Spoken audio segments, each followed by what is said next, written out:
Hello and welcome to the St. Simon Library. With COVID, we are limited on the number of students that we can have in the library, but we still want to provide books for your students. Here is how you can order your books online and we will deliver them to your classroom. We call it Uber Reads.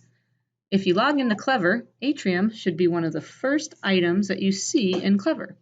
If you click on Atrium, it will show up with your login information.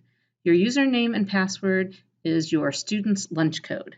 Now click Go to Atrium.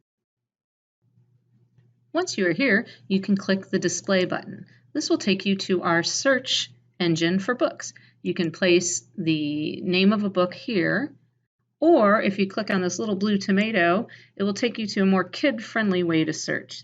So you can do topics or things or fiction and kind of narrow it down, maybe a chapter book or a picture book. And I think I want something spooky. And I'm going to narrow it one more time to Ghost. And that will bring up several different types of books. You can tell the type of book and the level of book in the description. So for example, this first one is a reading level of a 4.6. So that would be a middle range 4th grade reader. And it's a fiction book, so it's a chapter book, which is what I picked out for all of these books are chapter books.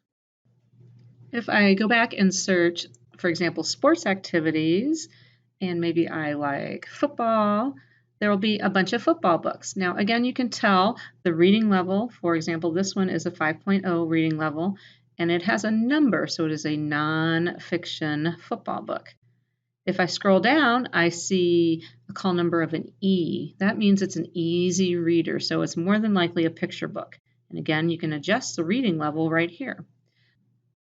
I click on the book. If this is the book I wish to reserve, I click the reserve button. And then it will ask me to type in my lunch code. I will do that as my username and password, and then it will reserve the book for me. This will send a notice to Mrs. Graff, and she will get the books to you as soon as possible. If you have any library books to return, please leave them outside your classroom and we will pick them up for you. I hope you enjoy reading, and please reserve some books today. Have a great day.